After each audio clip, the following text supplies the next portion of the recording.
nationally recognized expert in the effects of unconscious bias on the evaluation of women and minorities in business and also in academia. And she's also an expert on ways to address these sorts of bias. And she's here in part because either Dawn or Crystal, or both, saw her give a talk this summer and thought that she would be an excellent person to have come talk to the physics department about these issues.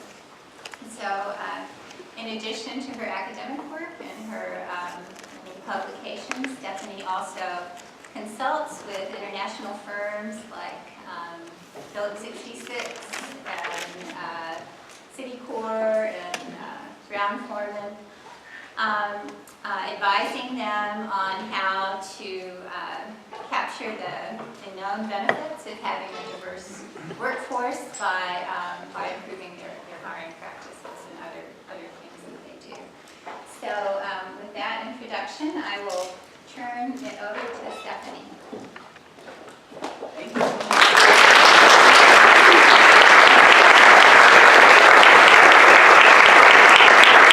Thank you. You guys are so awesome for making me feel welcome here. I didn't really think anyone would turn up. Do you guys know there's a huge fire? I didn't have any power this morning in my hotel room. It happens all the time. It happens all the time. At least in Colorado, we only don't show up when it's snowing. But otherwise we can make it. So thank you for letting me talk to you guys about my work. And mostly what I study is leadership. But in doing so, I can't help but notice that the same biases that we see in top businesses are ever present in academia as well. So I think this has a lot of implications for the things that we do all the time. So here's the basic outline of what I'm going to talk about.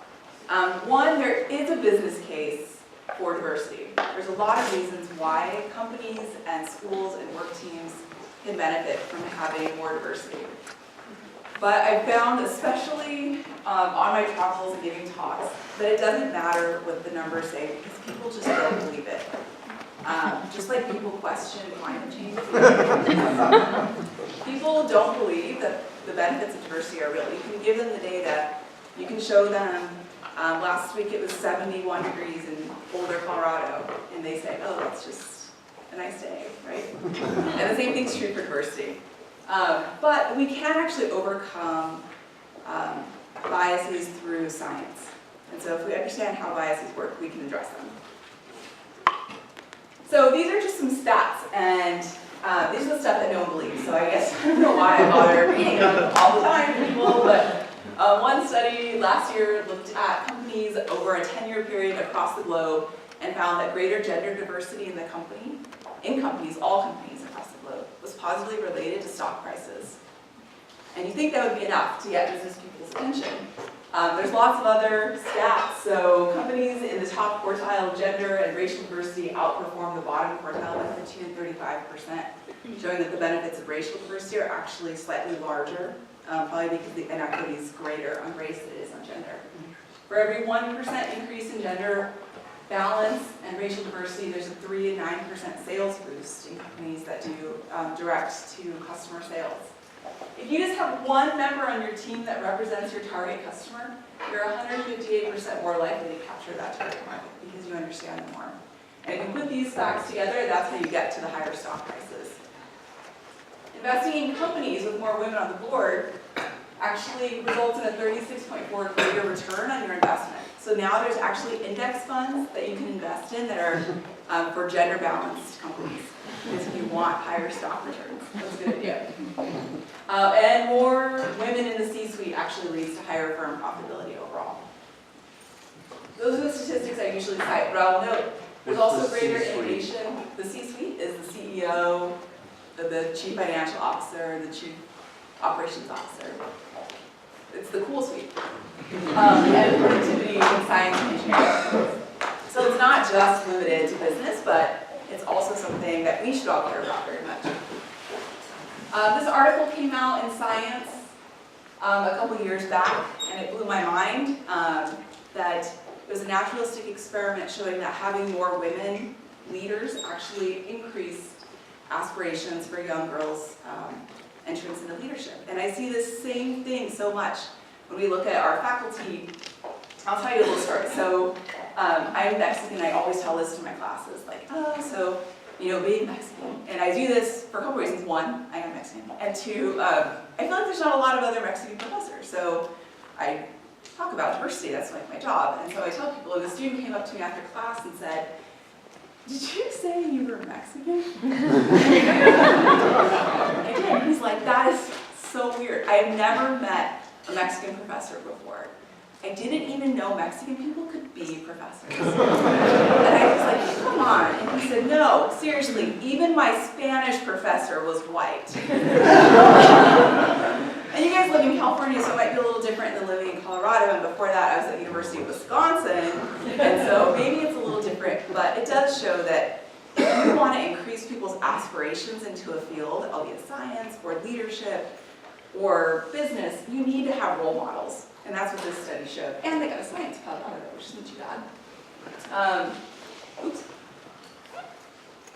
This was more of an op-ed in PNAS that some of the very top scholars in a variety of fields argued that greater gender diversity and diversity of thought actually leads to more innovation in science, and therefore better science.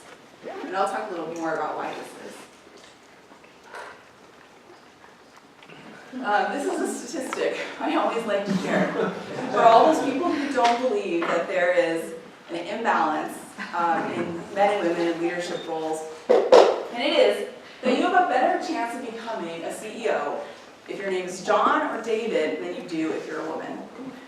Now, just like you can guess, what percentage of the US population do you think is named John? Any guesses? 2%. Oh, pretty. Who said that? 2%? Way to go. It is 2%. And Beth mentioned I worked with Phillips 66, and I asked him when they're, don't spread this video, and someone said 50%. I was like, that's like every man in America. And David's is 1%. Okay, so 1% of the US population comprise 4.5% of all CEOs in the S&P, that's the Standard & Poor's Index, is the most profitable, or best stock bets for companies, CEOs. 1% of the population. What percent of the population are women? Now it's 51%.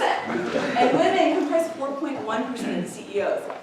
Okay, this isn't proof of gender bias, but it does show a statistical disparity that's pretty hard to argue with, right? It doesn't mean global warming is true. But it means that there's not a lot of women CEOs. And the numbers are actually not a lot better if you look at things like chaired professors or people in politics. Like there's just really a small number of women, and the numbers are far worse for ethnic minorities. And don't even get me started on minority women. Just curious though, I mean, you wouldn't say that there's a preference for hiring a John over a William based on those numbers, right?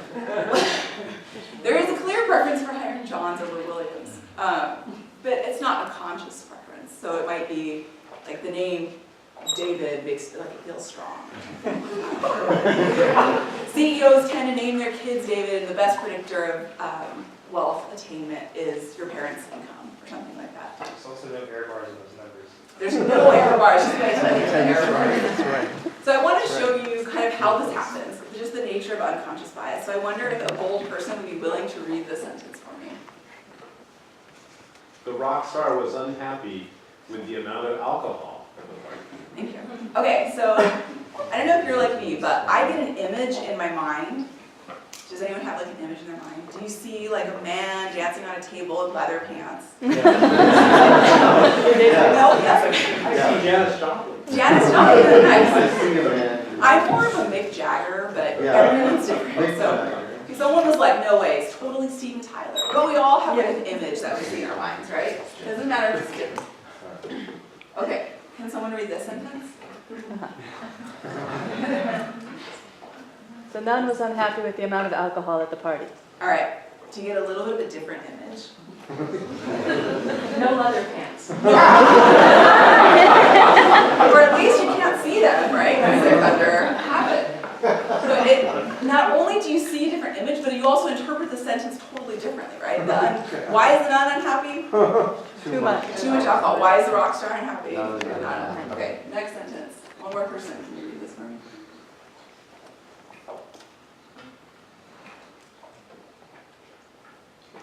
After weighing all the circumstances, the CEO decided to terminate a few employees. Okay, do you get an image? Maybe a man in a suit behind a large wooden desk. That's what I picture. Big layoffs. Rex Tillerson.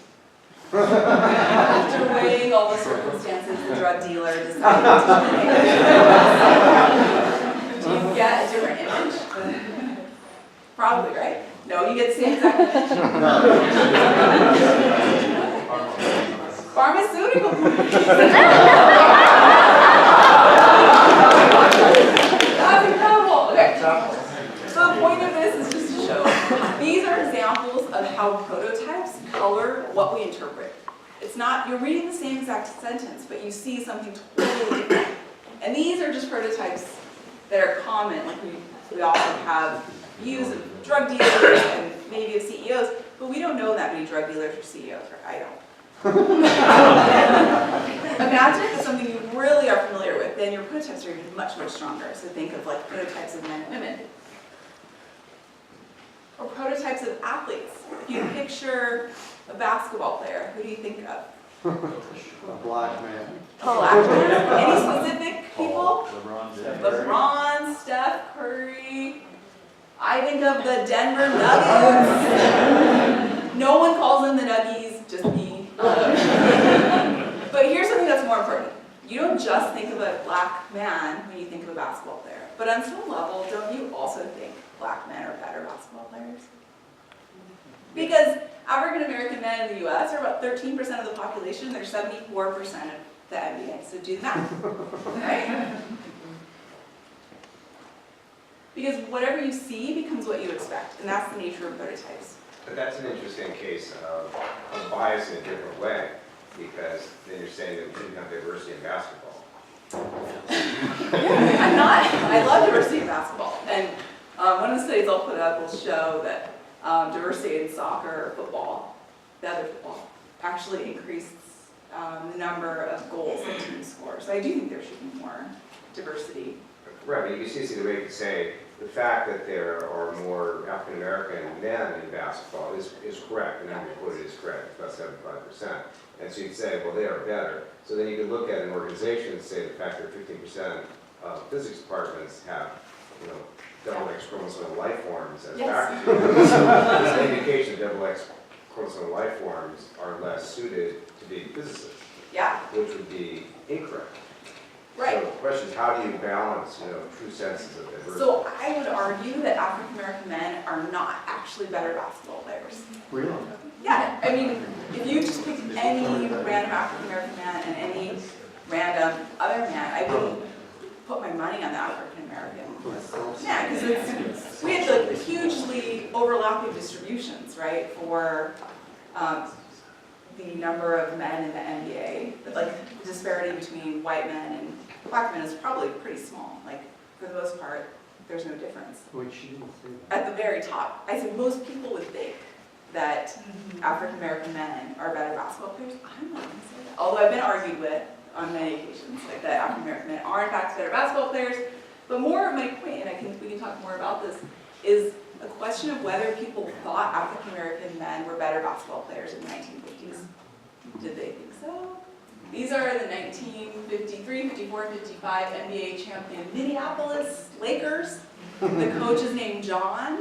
The captain's named David. Just kidding. No, actually the coach's name was John and the captain's name was Whitey. Like I can't even make that up. It's true.